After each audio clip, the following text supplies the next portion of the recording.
Baik, Assalamualaikum warahmatullahi wabarakatuh. Om Swastiastu, salam, namo buddhaya, salam kebajikan bagi kita semua.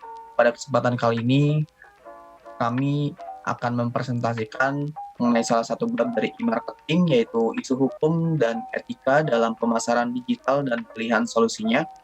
Sebelumnya, perkenalkan, kami dari kelompok 9, diantaranya ada Panji Wibisono dengan NIM 056, saya sendiri Chandra Dewa Wijaya Kusuma dengan NIM 062, dan teman saya yang terakhir adalah Ramansyah Putra dengan NIM 064. Pembahasan pertama akan dibawakan oleh saya sendiri.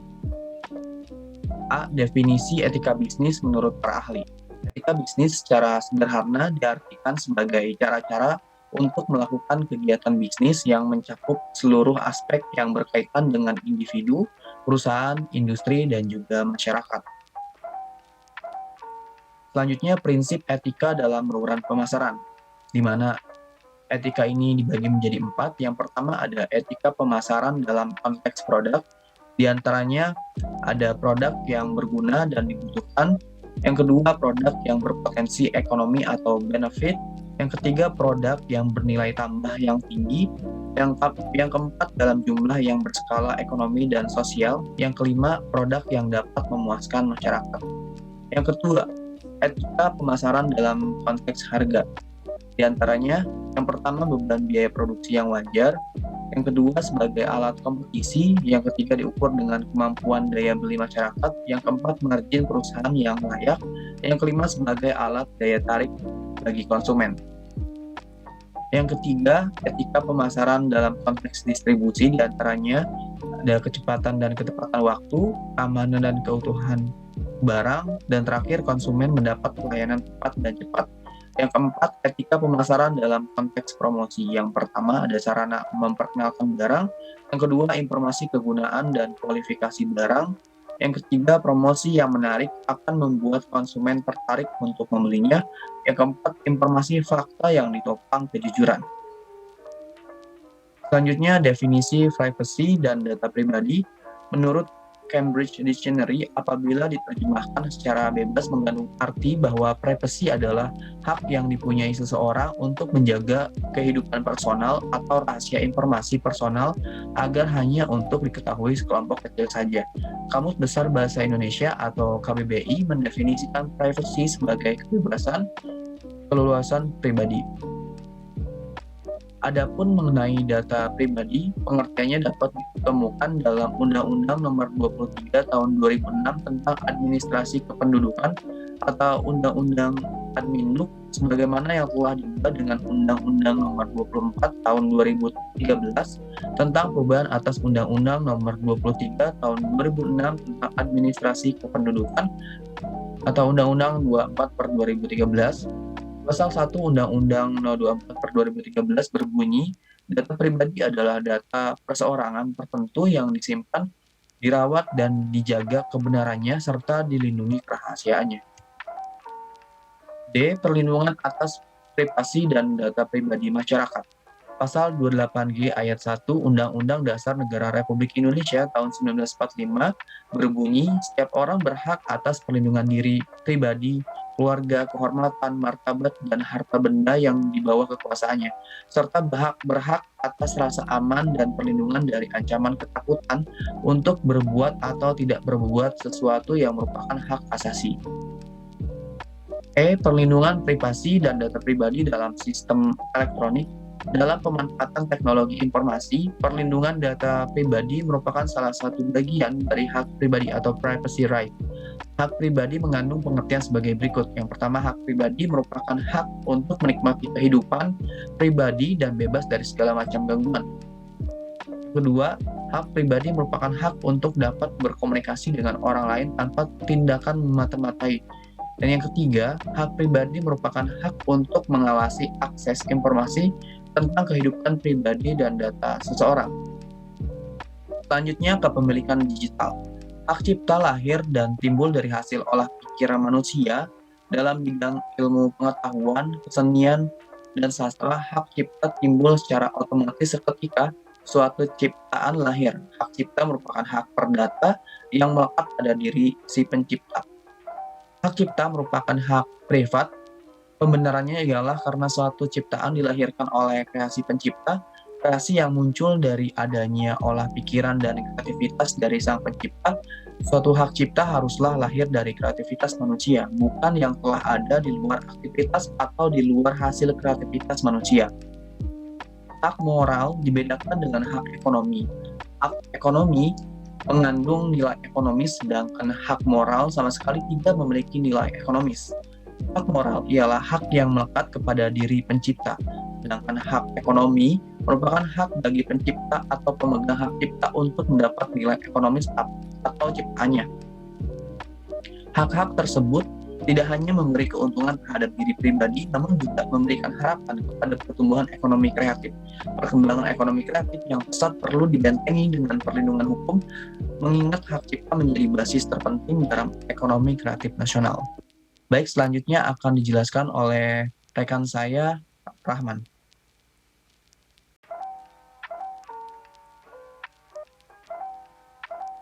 Baik, saya akan melanjutkan presentasinya. Selanjutnya ada perlindungan hukum karya cipta digital. Terdapat berbagai faktor yang membuat suatu pelanggaran hak cipta karya digital itu meningkat. Yaitu yang pertama adalah kemudahan karya cipta digital disalin. Penyalinan karya cipta tradisional biasanya tidak akan mirip dengan karya aslinya, memakan banyak waktu dan membutuhkan alat-alat lainnya. Lalu faktor yang kedua adalah kemudahan dan kecepatan penyebaran dari si karya cipta digital tersebut. Lalu faktor yang ketiga adalah mudahnya suatu karya cipta digital dimanipulasi. Next.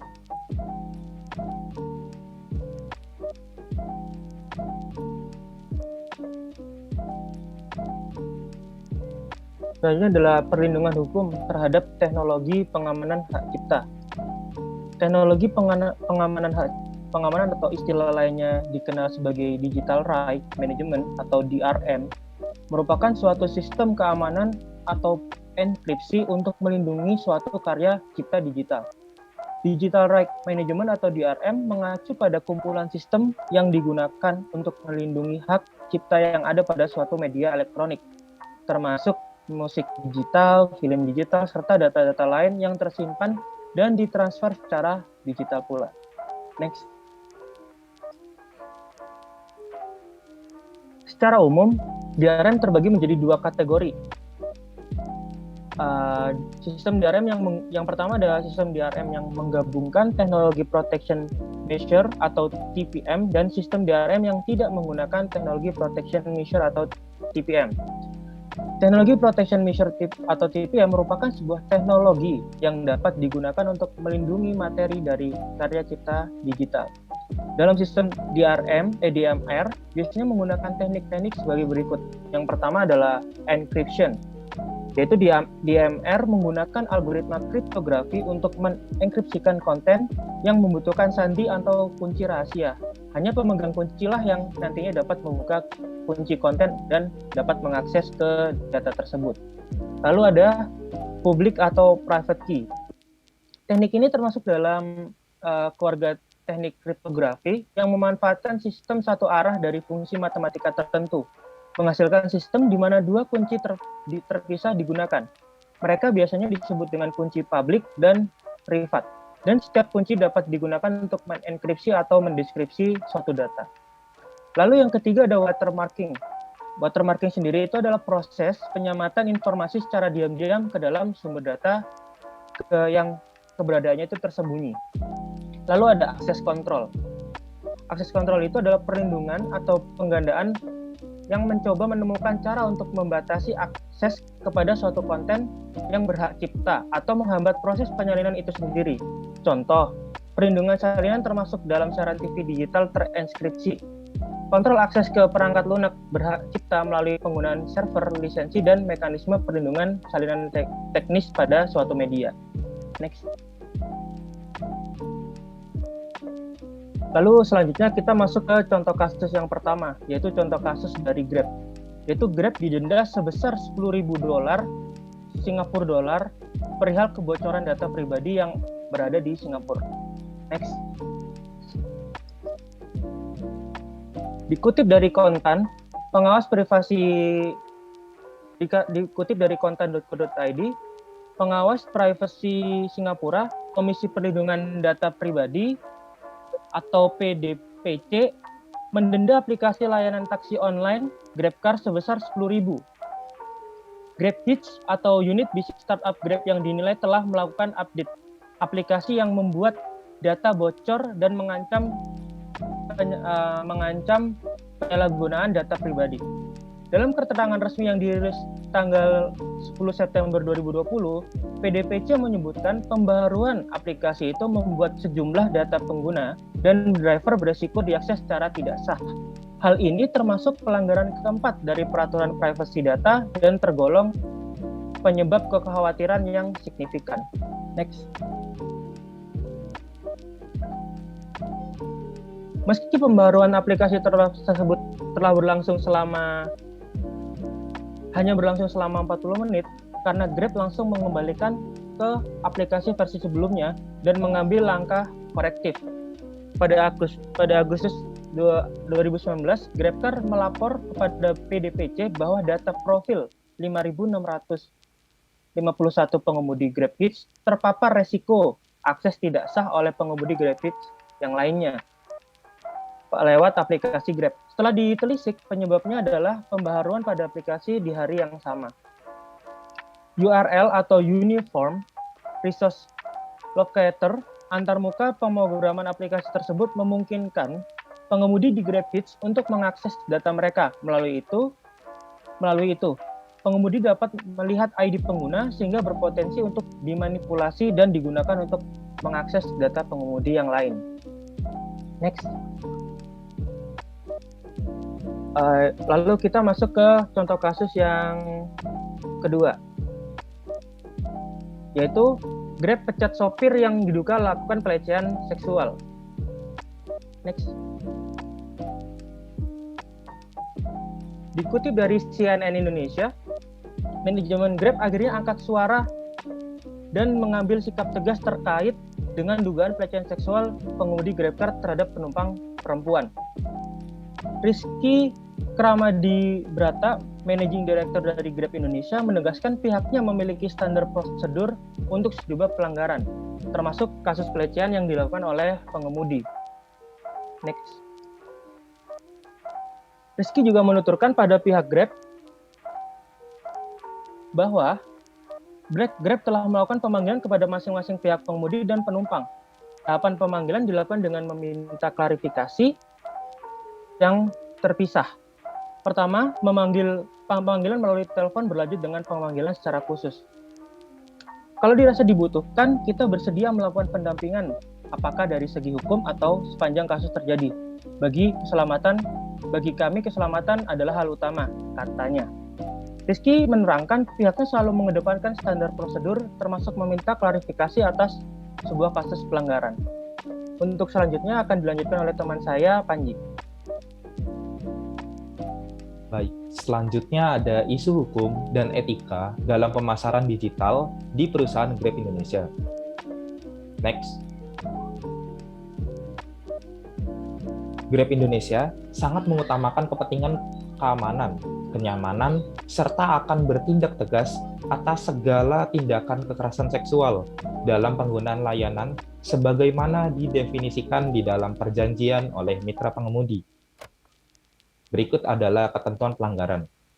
Untuk mendukung praktik bisnis yang beretika dan mengedepankan good corporate governance, mitra pengemudi wajib bertindak dan berperilaku dengan baik dalam memberikan layanan kepada pelanggan dan jujur dalam menggunakan layanan, serta dilarang melakukan tindakan-tindakan yang diatur di bawah ini. Yang pertama ada bertikai atau melakukan tindakan di luar norma kesopanan atau berperilaku kasar atau melampiaskan emosi dalam bentuk perbuatan yang tidak menyenangkan kepada siapapun, baik verbal ataupun non-verbal, fisik ataupun non-fisik, tidak terkecuali tindakan mengancam atau mengintimidasi atau menakut-nakuti atau melecehkan secara sara atau fisik atau seksual dengan cara dan media apapun kepada pihak manapun, baik dengan penumpang atau karyawan Grab, atau sesama mitra Grab, atau restoran yang terdaftar dalam platform GrabFood, atau pelanggan, atau pengguna jalan lainnya. Sanksi yang diberikan adalah pengakhiran hubungan kemitraan. Yang kedua, ada pelanggaran melakukan pelecehan seksual dan atau non-seksual kepada penumpang atau pelanggan atau mitra Grab lainnya, atau restoran atau staf restoran, baik secara langsung dan atau media apapun seperti melalui SMS, telepon, surat, email, aplikasi pengirim pesan, media sosial, atau lainnya, baik berupa teks, suara, gambar, hingga video, atau cara lain yang dapat dibuktikan secara sarana pelecehan. Sanksi yang diberikan adalah pengakhiran hubungan kemitraan. Next. Bentuk pelanggaran yang ketiga adalah terlibat dalam kecelakaan lalu lintas yang menyebabkan cedera terhadap diri sendiri dan atau pihak ketiga, termasuk namun tidak terbatas pada penumpang dan pengguna jalan lain, karena kelalaian mitra pengemudi dalam berkendara, contoh, berkendara di bawah pengaruh obat-obatan dan atau minuman keras, memacu kendaraan di luar batas kecepatan aman yang telah diatur, melakukan pengereman secara mendadak, menjalankan kendaraan sebelum penumpang naik atau turun dari kendaraan, berkendara secara ugal-ugalan. Sanksi yang diberikan adalah peringatan, pembekuan sementara, hingga pengakhiran hubungan kemitraan, yaitu bergantung pada kasus dan riwayat pelanggaran pengemudi. Bentuk pelanggaran yang keempat adalah menyebarluaskan data atau informasi pribadi milik penumpang atau pelanggan atau mitra Grab lainnya, atau restoran atau staf restoran yang terdaftar dalam platform GrabFood melalui media apapun. Contoh, media online, media cetak, aplikasi pengirim pesan, dan lainnya. Sanksi yang diberikan adalah pengakhiran hubungan kemitraan. Bentuk pelanggaran yang kelima, penumpang mengeluh atau mengadu ke pihak berwajib. Contoh, seperti polisi, dan mitra dinyatakan bersalah. Bentuk sanksi yang diberikan adalah pembekuan akun hingga dinyatakan tidak terbukti bersalah, dan atau pengakhiran hubungan kemitraan bila dinyatakan bersalah. Next. Bentuk pelanggaran yang keenam, melakukan tindakan pidana terhadap penumpang atau siapapun baik selama perjalanan maupun setelahnya, seperti melakukan kekerasan, penganiayaan, pelecehan, pengancaman, pencurian, dan lain-lain, atau melakukan tindak pidana kejahatan pada umumnya, seperti pembunuhan, pemerkosaan, aktivitas terorisme, pencurian, dan lain-lain di luar perjalanan. Sanksi yang diberikan adalah pengakhiran hubungan kemitraan. Bentuk pelanggaran yang ketujuh adalah ditemukan atau dilaporkan membawa senjata api atau senjata tajam dan atau obat-obatan terlarang saat sedang membawa penumpang dan atau melakukan pekerjaan GrabFood atau Grab Express atau lainnya dalam aplikasi Grab. Sanksi yang diberikan adalah pengakhiran hubungan kemitraan. Bentuk pelanggaran yang ke-8 adalah mengemudi dalam pengaruh alkohol atau nafza, narkotika, psikotropika, dan zat adiktif lainnya. Bentuk sanksi yang diberikan adalah pengakhiran hubungan kemitraan. Selanjutnya ada bentuk pelanggaran yang ke-9 adalah terlibat kasus yang membutuhkan investigasi baik secara langsung maupun tidak langsung saat menjalankan sebuah layanan, termasuk sulit diajak bekerja sama atau tidak kooperatif atau secara sengaja memperlambat proses investigasi. Bentuk sanksi yang diberikan adalah pembekuan akun hingga dinyatakan tidak terbukti bersalah dan atau pengakhiran hubungan kemitraan bila dinyatakan bersalah. Seluruh penyedia layanan diberikan perlindungan yang setara atas keamanan dan kenyamanan dalam menggunakan akunnya dalam menjalankan layanan. Seluruh mitra memiliki transparansi yang jelas atas perlakuan Grab Indonesia terhadap praktek kecurangan yang melanggar kode etik dan aturan praktek kecurangan dalam kode etik ini. Tidak ada toleransi bagi oknum-oknum yang tidak bertanggung jawab untuk memanipulasi sistem perlindungan yang Grab Indonesia terapkan pada mitra. Bila mitra mengulangi lagi pelanggaran yang memiliki sanksi berupa peringatan atau pembekuan akun sementara, pihak Grab berhak memberikan sanksi yang lebih berat bagi mitra hingga sanksi berupa pengakhiran hubungan kemitraan. Segala bentuk pelanggaran kode etik, mitra akan mendapatkan kesempatan untuk mengajukan banding. Hanya jika mitra memiliki bukti yang kuat dan otentik yang bisa membuktikan ketidakbersalahan mitra. Next.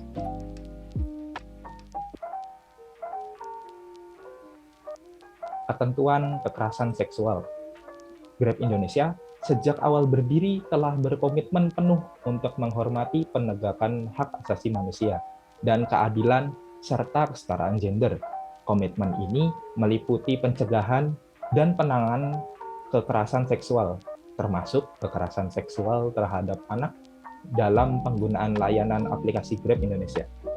Grab Indonesia menerapkan kebijakan berupa zero tolerance untuk segala bentuk kekerasan seksual, menolak cara pandang yang keliru dalam menyikapi kekerasan seksual, dan mendukung upaya penegakan hukum terhadap pelaku dan pemilihan terhadap korban. Grab Indonesia berupaya membangun kemitraan bersama dengan lembaga negara, pemerintah, aparat penegak hukum, lembaga swadaya masyarakat, pakar ataupun ahli dalam mencegah dan menangani kekerasan seksual. Next.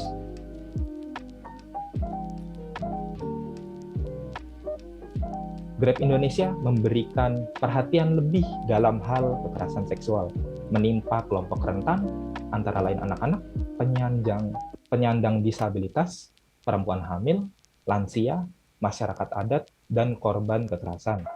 Grab Indonesia mengadopsi definisi anak sebagai yang diatur dalam UU Perlindungan Anak, yaitu seseorang berusia di bawah 18 tahun. Grab Indonesia memiliki kebijakan anti pembalasan, yaitu tindakan pembalasan yang dilakukan atau direncanakan oleh seseorang yang dapat diduga melakukan kekerasan seksual terhadap seseorang yang melaporkan atau mengadukan tindakan orang tersebut, atau seseorang yang menolong pelaporan atau pengaduan, atau seseorang yang berpartisipasi dalam pemeriksaan. Grab Indonesia tidak mentolerir tindakan main hakim sendiri, termasuk namun tidak terbatas pada tindakan menakut-nakuti, mengancam, mengintimidasi, atau memaksa pelapor atau pengadu membuat pernyataan tertulis ataupun lisan terkait pencabutan laporan atau pengaduan. Grab Indonesia tidak menolerir adanya pelaporan atau pengaduan palsu dengan tujuan yang dapat diduga menjatuhkan reputasi Grab. Segala pelanggaran terkait kekerasan seksual beserta bentuk-bentuknya sebagaimana diuraikan di atas akan ditindak dengan sanksi yang lebih tegas oleh Grab Indonesia. Dan oleh karena itu, atas pertimbangan yang wajar dan sesuai pernyataan dan jaminan yang dinyatakan dalam perjanjian, sebagai mitra, mengerti dan paham bahwa Grab Indonesia berhak untuk memutuskan hubungan kemitraan secara sepihak dan berhak untuk mendampingi siapapun, baik korban maupun pihak terkait lainnya, untuk mempidanakan dan memenjarakan sesuai undang-undang yang berlaku. Next. Sekian presentasi dari kelompok kami. Kurang lebihnya mohon maaf. Terima kasih. Wassalamualaikum warahmatullahi wabarakatuh.